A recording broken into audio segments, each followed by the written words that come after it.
physios, I welcome you all to our channel Physio Vidyapeeth. We are back with our third lecture on short wave diathermy. Here we are going to study about the transmission of high frequency SWD and physiological effects. Okay, so till now we have studied about the production, working, nature along with the principle of SWD, which was the main thing, and this is whole about the we can say physiological effects, which are very simple and easy to understand. So as you all know, my name is Vijay Kumar and let's get started. So transmission of high frequency current of SWD. So पिछले lecture में हमने बताया कि heating मिलेगी हमारे body tissue को कैसे, तीन तरीके के इलेक्ट्रोड यूज करके। कौन कौन से थे? प्लेट इलेक्ट्रोड, डिस्क इलेक्ट्रोड या केबल इलेक्ट्रोड। अब इस इलेक्ट्रोड को लगाने पर हमारे टिश्यू में ऐसा क्या हुआ जिसके चलते हीटिंग हुई। ओके, तो इसके बारे में बात करेंगे। So three things are responsible for heating. First is vibration of ion, second is dipole rotation and the third is molecular distortion. Okay, so ion, हमारी बॉडी में काफी सारे आयन हैं, जैसे कि H positive, Cl negative, Na positive, calcium 2 positive. अब हमने क्या किया था कि जो प्रोडक्शन है वहां पर क्या देखा कि कभी पॉजिटिव हो रहा है, कभी नेगेटिव हो रहा है, और ये चीज लगातार चेंज होती रहती है। अब यहां पर देखो, मान लीजिए ये एक पैड इलेक्ट्रोड है इनिशियली जो नेगेटिव पर है, दूसरा पैड इलेक्ट्रोड जो इनिशियली पॉजिटिव पर है। अब क्या होगा, जब ये हिस्सा क्या है, नेगेटिव है, तो वो क्या करेगा, हमारी बॉडी में से सारे पॉजिटिव आयन को अपनी तरफ खींच लेगा, और ये पॉजिटिव वाला हिस्सा सारे नेगेटिव आयन को अपनी तरफ खींच लेगा। फिर क्या होगा, एक्सचेंज हो जाएगा उल्टा, यानी कि ये जो इलेक्ट्रोड, ये जो प्लेट थी वो इनिशियली नेगेटिव थी, अब पॉजिटिव हो जाएगी, और ये जो पॉजिटिव था वो नेगेटिव हो जाएगा, और अब क्या होगा, आयन उल्टी डायरेक्शन में मूव करने लग जाएंगे। यानी कि इस तरह से क्या होगा, एक कंटिन्यूअस मोशन होगा जिसके चलते randomness of molecule will increase. Okay, randomness of ion will increase. Okay, so ये है मेन पॉइंट, यानी कि the rapidly alternating charges, okay, charges और द डायरेक्शन ऑफ फील्ड क्या करता है, हमारे आयंस को क्या करेगा, वाइब्रेट करता रहता है, जिसके चलते रैंडमनेस बढ़ रही है, यानी कि काइनेटिक एनर्जी बढ़ रही है, तो हीट प्रोड्यूस होगा।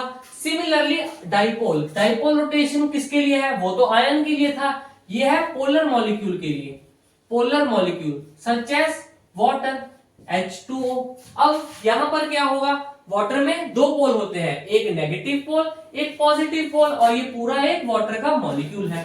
अब इनिशियली ये प्लेट नेगेटिव, ये पॉजिटिव, तो ये पॉजिटिव हिस्सा इसकी तरफ आएगा, नेगेटिव हिस्सा इसकी तरफ जाने की कोशिश करेगा, लेकिन फिर जब ये क्या है, चार्जेस रिवर्स हो जाएंगे, तब क्या होगा, तब ये पॉजिटिव हो गया तो ये नेगेटिव को खींचेगा, ये नेगेटिव हो गया तो ये पॉजिटिव को खींचेगा, जिसके चलते ये डाइपोल रोटेट होने लग जाता है, which is called dipole rotation. So overall यहां पर भी क्या हो रहा है, रैंडमनेस बढ़ रही है, तो काइनेटिक एनर्जी बढ़ रही है, तो हीट प्रोडक्शन होगा ही होगा। अब मॉलिक्यूलर डिस्टॉर्शन की बात करें, यहां पर ये किस में होगा, ये होता है non polar molecules. Okay, non polar molecules में, ओके, नाइट्रोजन है जैसे, है ना, उसके बीच में होगा, या ऑक्सीजन है उसके बीच में होगा।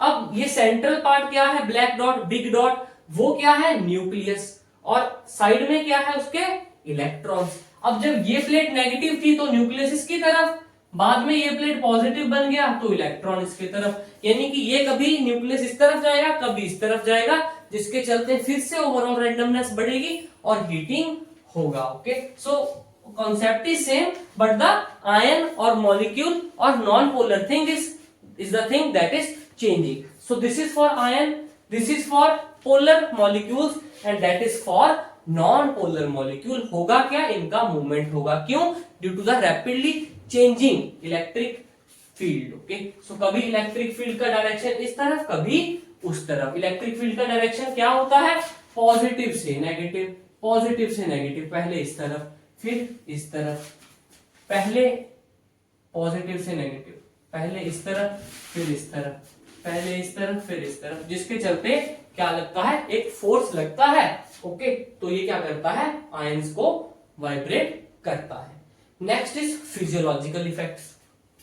अब देखो लो फ्रीक्वेंसी के फिजियोलॉजिकल इफेक्ट क्या थे, जैसे नर्व के ऊपर इफेक्ट था, सेंसरी नर्व पे और मोटर नर्व पे।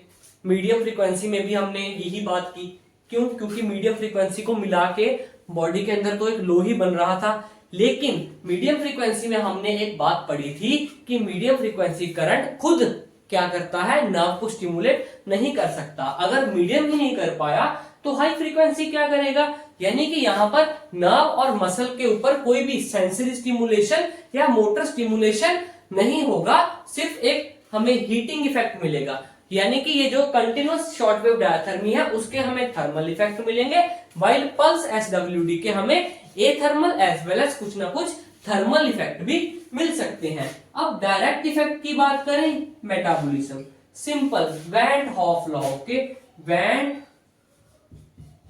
हॉफ लॉ, इन्होंने क्या कहा था कि जैसे जैसे टेम्परेचर बढ़ेगा तो मेटाबॉलिज्म भी बढ़ेगा। 1 डिग्री सेल्सियस टेम्परेचर बढ़ाने पे कितना परसेंट बढ़ेगा, 13% मेटाबॉलिज्म बढ़ेगा। अब ये टेम्परेचर बढ़ रहा है, क्यों, ड्यू टू द हीटिंग, और हीटिंग क्यों हुई वो मैं आपको समझा चुका हूं।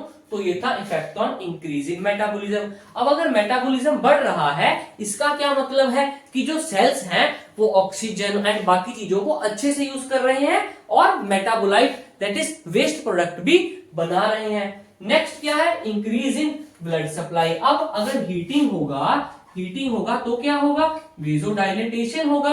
वेजोडाइलेटेशन पे क्या हो जाएगा, ब्लड वेसल खुल जाएगी और ब्लड सप्लाई बढ़ जाएगी।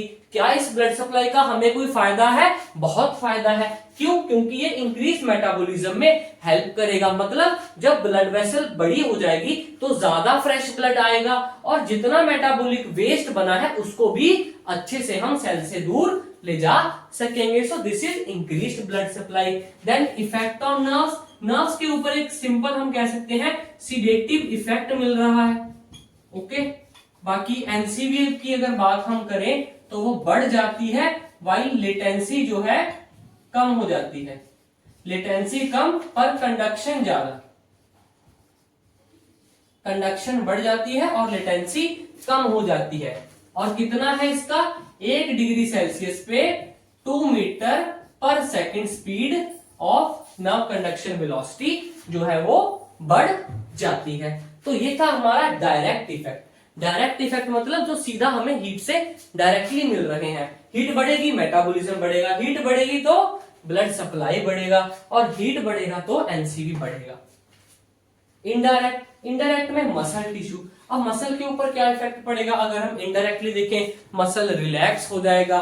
ओके, और मसल का जो इलास्टिसिटी है थोड़ा सा वो बढ़ जाएगा, मसल का एक्सर्शन अच्छा होगा और मसल की परफॉर्मेंस बढ़ जाएगी। यानी कि ब्लड वेसल के डायलेट होने से या मेटाबॉलिज्म के अच्छा होने से मसल के ऊपर जो जो पॉजिटिव इफेक्ट आए हैं उसकी बात हम यहां पर करेंगे। यानी कि हम लिख सकते हैं कि यहां पर efficiency of muscle contraction will increase और general rise in temperature. Yes, मान लो हमने हैमस्ट्रिंग पे लगाया है शॉर्ट वेव डायथर्मी को and it is a big muscle and having a lot of blood supply, तो वो ब्लड जो हैमस्ट्रिंग मसल में जा रहा है वो हीट अप हो जाएगा और वही ब्लड पूरी बॉडी में सर्कुलेट हो जाएगा, जिसके चलते overall increase in the temperature of the body हो जाएगा। ओके, सो टेम्परेचर जो है वो बढ़ जाएगा। ये है। फिर है fall in the blood pressure. अब ब्लड प्रेशर कैसे होगा, जैसे जैसे टेम्परेचर बढ़ेगा वैसे वैसे वेजोडाइलेटेशन बढ़ती जाएगी। अगर डायलिटेशन बढ़ गया तो डेफिनेटली कम हो जाएगा। क्या कम हो जाएगा, बीपी जो है वो कम हो जाएगा। और सिमिलरली स्वेट ग्लैंड की एक्टिविटी बढ़ेगी। यस, अगर वेजोडाइलेटेशन होगा वो क्या करेगा, रिफ्लेक्स स्टिमुलेशन कर देता है किसकी, स्वेट ग्लैंड्स की, और थोड़ी थोड़ी स्वेटिंग होने लग जाती है, विच इज ऑब्वियस। हम जब नॉर्मली भी कहीं गर्मी में खड़ते हैं तब क्या होता है, हमारी स्वेटिंग होने लग जाती है. So this is a very we can say simple thing to understand and you need to just focus at how heating is occurring and how the effects are relatable with each other. Okay, so जब तक vasodilation नहीं होगा तो blood flow नहीं बढ़ेगा, blood flow नहीं बढ़ेगा तब तक मेटाबॉलिज्म के साथ वो कंपेंसेट नहीं करेगा. तो ये सब चीजें आपस में लिंक्ड हैं. कैसे इनको एक दूसरे के साथ रिलेट करके लिखना है, that is what you need to master. So this is all about the third lecture. In our next lecture we will study about the therapeutic effect of shortwave diathermy. Till then you keep on studying. Thank you to one and all.